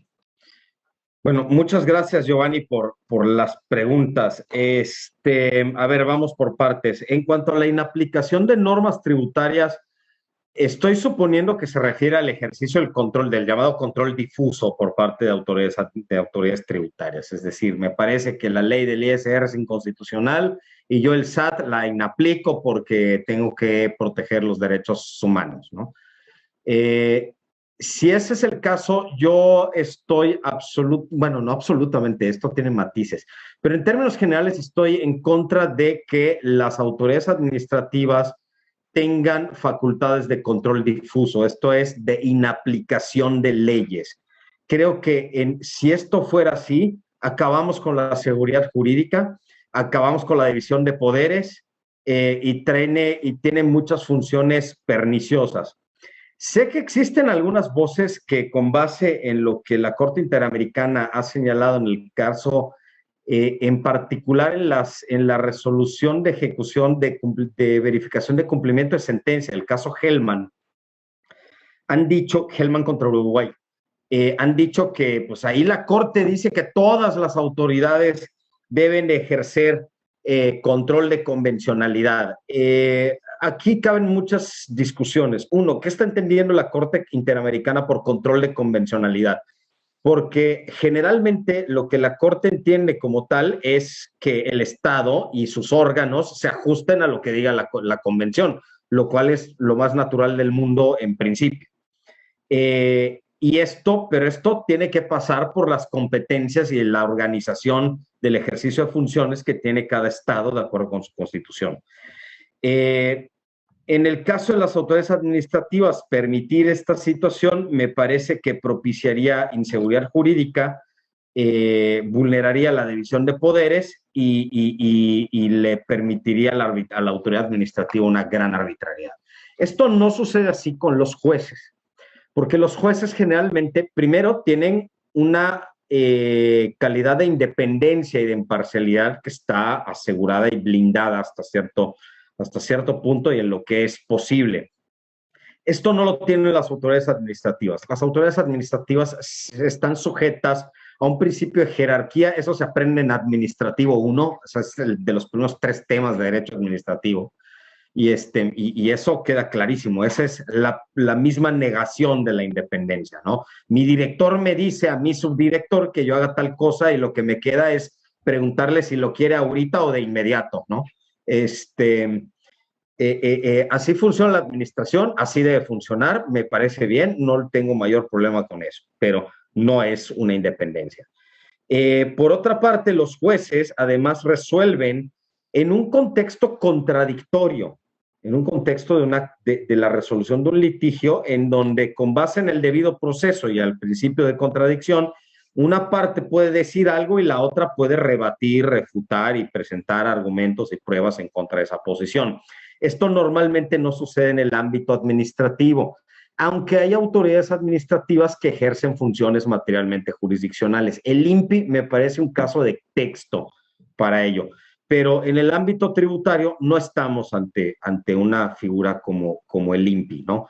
Definitivamente, ¿no? Es la administración pura, dura, tradicional, con toda su fuerza, con tus facultades y con todo el poder. Tiene la facultad económico coactiva, por Dios, digo, queremos algo, es yo creo que el máximo poder que puede tener una autoridad administrativa en este caso, ¿no? Y siempre se ha cosido aparte lo administrativo del resto de la administración y siempre para favorecer el poder del Estado y la facilidad de obtener recursos. Esto, por eso, entre otras cosas, no considero, en términos generales, y no solo para la administración tributaria, que no postulo que tengan facultades de control difuso. Por lo que se refiere, pues al ámbito de la jurisprudencia, bueno, detenernos en cada caso y cada situación que ha resuelto la jurisprudencia en los últimos 10 años, pues nos tomaría mucho tiempo.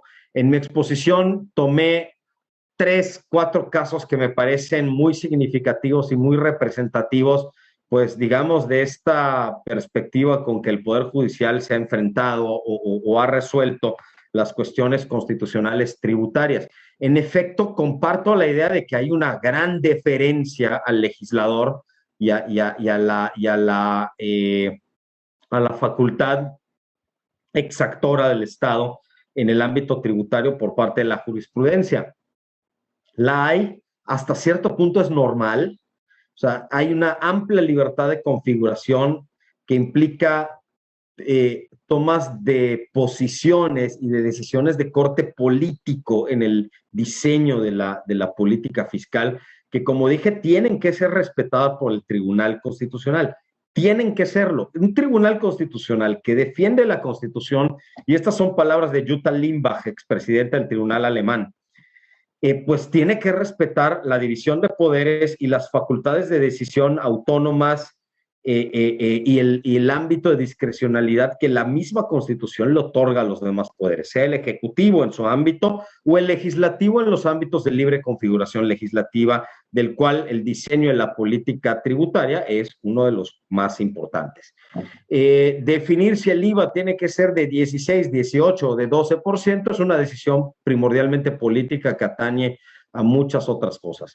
Decidir, por ejemplo, si en los gastos, en las deducciones personales se va a permitir hasta 150,000 pesos o a 250,000 o 500,000 o 2 millones o no va a tener límites, eso también es una decisión que implica una valoración política en cuanto a qué parece suntuario y qué parece un gasto necesario a la luz de una discusión plural, democrática y bajo las formalidades esenciales del procedimiento legislativo, ¿no? Algo en lo que los jueces difícilmente tienen la posición política y la visión y digamos, el apoyo político democrático para decidir o juzgar.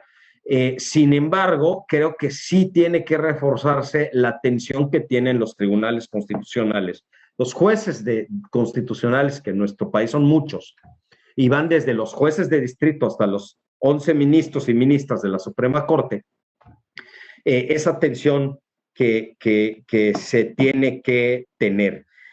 Por supuesto, esto tiene que pasar más que por darle muchos dientes al Tribunal Constitucional y que haga el papel y la labor que corresponde a un legislador democrático en una democracia, que es la que queremos construir en México. Creo que esto más bien va a cuestiones más sutiles. Una de ellas es, por ejemplo, algo que ya señalé, la propiedad, revalorizar la propiedad, el derecho de propiedad afectado por la obligación tributaria como derecho fundamental y humano, algo que Gabriela ya había extendido al tema hace un rato que mencionó que la propiedad afectada por los impuestos implica recursos para desarrollar nuestros proyectos de vida y nuestros planes y lo que a nosotros nos parezca mejor. Sí, lo que nos parezca mejor, porque eso es lo que sucede en un estado democrático donde las personas tenemos libertad, ¿no? Aspirar a lo que nosotros queremos aspirar.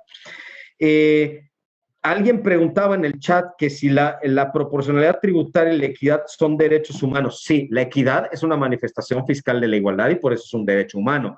La proporcionalidad tributaria, en cambio, aquí es más sutil, es una garantía, es un derecho fundamental y una garantía que protege el derecho humano a la propiedad.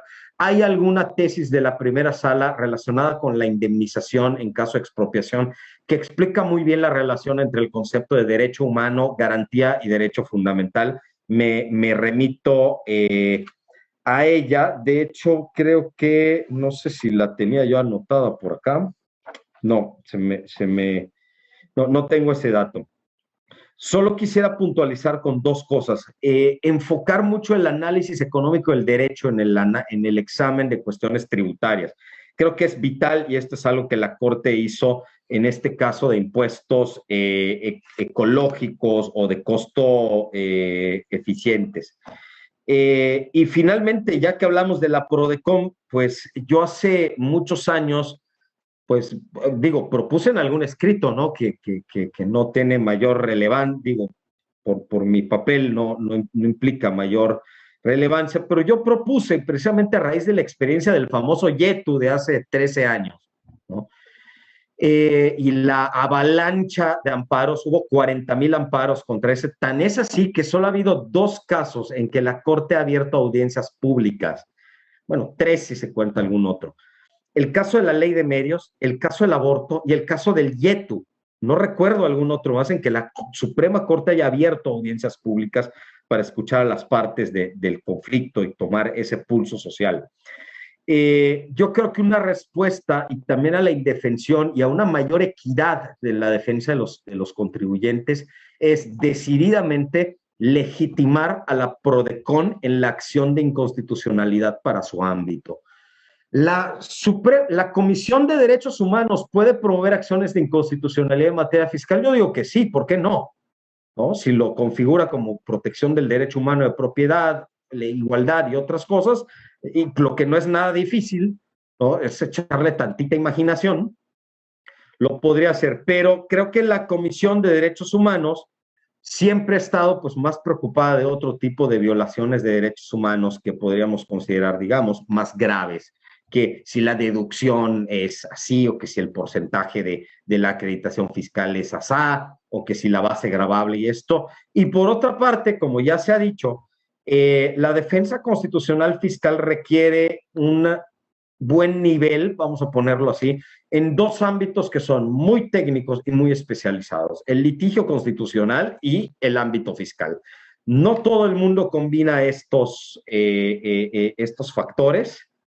Puede haber muy buenos fiscalistas, pero que no tengan tantas tablas en todos los aspectos técnicos del amparo o de la acción de inconstitucionalidad que se puedan requerir. Puede haber constitucionalistas muy buenos, pero que no tienen las mismas tablas para el ámbito tributario o la desconocen de plano porque litigan en otros ámbitos, civil o penal o como sea, ¿no?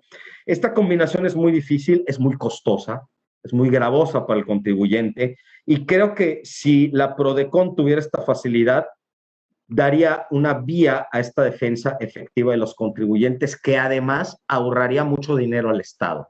En vez de tener 40,000 amparos contra el YETU hace 13 años, habríamos tenido una acción de inconstitucionalidad ante la Suprema Corte, bien planteada, bien estudiada, con los argumentos que en materia constitucional y tributaria se deberían de hacer, y ahí la PRODECON habría podido defender a todos los contribuyentes, no solo a los grandes contribuyentes. Y estoy pensando sobre todo en el pequeño empresario que pues llega a fin de mes con su nómina, sus impuestos, todo, ahí con una utilidad para sacar adelante a su familia, que los hay, ¿no? Y que no tiene para pagarle al abogado fiscalista o al despacho de renombre que cobra un ojo de la cara por un amparo fiscal, por ejemplo. En eso primordialmente estoy pensando cuando, en ese tipo de contribuyentes, estoy pensando cuando imagino a la PRODECON tomando su defensa en una acción de inconstitucionalidad. Muchas gracias por la atención. Rubén, yo creo que has dado al punto. Al estarte escuchando, pues me recordaste, por ejemplo, el papel que hace el otrora, bueno, la que hace la Procuraduría General de la República o la Fiscalía General de la República, que tienen estas acciones de inconstitucionalidad, ¿no? Que finalmente, este ha sido, y este fue el punto. ¿Te acuerdas que hicimos una mesa de discusión hace un poco más de 10 años donde participó el hoy ministro, el presidente ministro de la Corte, Arturo Saldívar, el magistrado Miguel Jesús Esquivel, que incluso ahí se dieron un agarrón académico muy fuerte?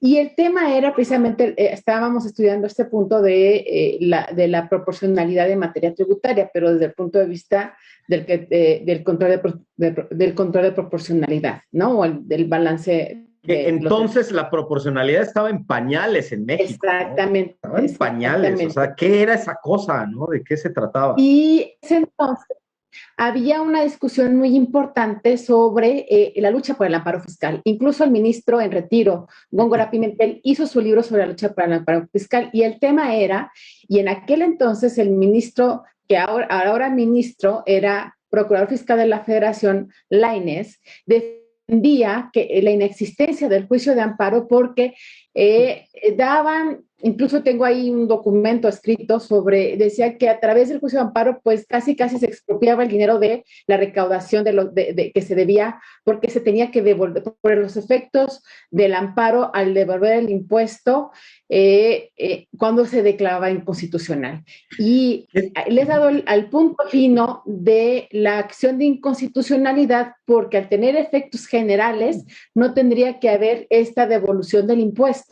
Entonces, con eso, los ministros de la Corte tendrían como mucho menos tibieza en juzgar los adjuntos de amparo por no ver el lado económico de este juicio de amparo. Incluso, bueno, Grace no me va a poder dejar mentir que la mayoría de los despachos fiscalistas pues ya han dejado de litigar asuntos fiscales porque no han encontrado, por lo menos en estos 10 últimos años, de los contribuyentes, precisamente por este efecto de la devolución del impuesto cuando se declara inconstitucional un impuesto, ¿no? Bueno, pues si me permiten retomar las ideas de Gabriela en cuanto a esto, yo solo veo ventajas en que la PRODECON esté legitimada en la acción de inconstitucionalidad. El Poder Judicial de la Federación resuelve un expediente en vez de 40,000 o de 10,000 o de 25,000.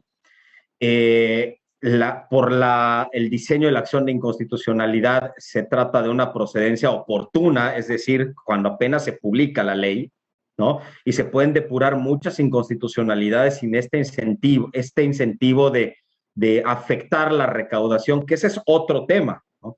En este sentido, nosotros hemos propuesto que para la Declaratoria General de Inconstitucionalidad haya una suerte así como de premio a quien insta estos amparos, aunque la declaratoria tenga ciertos efectos más limitados, tipo de personas, en fin. Yo creo que se pueden encontrar soluciones de compromiso ante estas situaciones que permitan garantizar los derechos fundamentales de los contribuyentes sin afectar desproporcionadamente la recaudación del Estado, que no deja de ser importante, por supuesto. El Estado necesita recursos para funcionar y en ello va también pues, el bienestar de la sociedad. Eso también es indiscutible y es un punto que se tiene que considerar y que no podemos dejar de ver. No se trata de todo a favor del contribuyente. La recaudación es importante y hay que buscar un punto en donde podamos garantizar a ambos o optimizar la satisfacción de ambos. Y en ese sentido, creo que un buen instrumento, reitero, sería la legitimación activa de la PRODECON en la acción de inconstitucionalidad. Y Mina, no sé si quiera usted ceder la palabra a otra persona. Ok, sí. Carlos de la Garza pregunta, en materia de derechos humanos, el principio de progresividad es uno de los signos distintivos. Sin embargo, en materia fiscal, el tema ha sido francamente regresivo. Dos ejemplos, El primero, el artículo 69 del Código Fiscal, secreto fiscal, cada vez tiene más excepciones.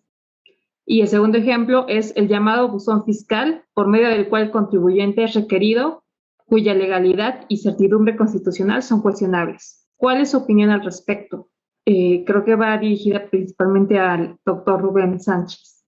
El principio de progresividad y la materia fiscal. A ver, el principio de progresividad es un principio bastante difícil porque creo que crea muchas más expectativas de las que realmente puede otorgar. Ciertamente implica una protección a retrocesos de ciertos derechos, pero esta es una protección que no es absoluta. Hay derechos que pueden y deben retroceder cuando, por ejemplo, se valoran nuevos derechos o se reconocen nuevas situaciones que hay que proteger. Y esto, nuevamente, parece una cantaleta, pero es que es así. Se tiene que analizar a la luz de un examen de proporcionalidad. ¿Qué tan valioso es que retroceda cierto derecho para beneficiar un nuevo derecho? Entonces, a veces el principio de progresividad se quiere esgrimir como un escudo contra cualquier retroceso que los derechos, que se quieran imponer a los derechos, o como si fuera una medalla milagrosa contra los retrocesos que aseguran que perpetuamente los derechos tendrán los alcances que tienen hoy en día. Esto hay que verlo con los matices que ya señalé y tendríamos que verlo particularmente en cada caso porque este examen es un examen primordialmente casuístico, atendiendo a todas las particularidades. Lo que puedo sacar en resumen es, creo que en general le estamos esperando más de lo que puede dar en relación con el principio de progresividad de los derechos humanos. Pues les quiero dar las gracias a todos ustedes por habernos acompañado. Gracias por todas sus preguntas. No podemos seguir continuar a las preguntas, pero se las vamos a llegar a los expositores. Muchísimas gracias, Rubén. Muchísimas gracias, Graciela Pompa, y muchas gracias, Iván, y a todos los asistentes. Gracias por su atención.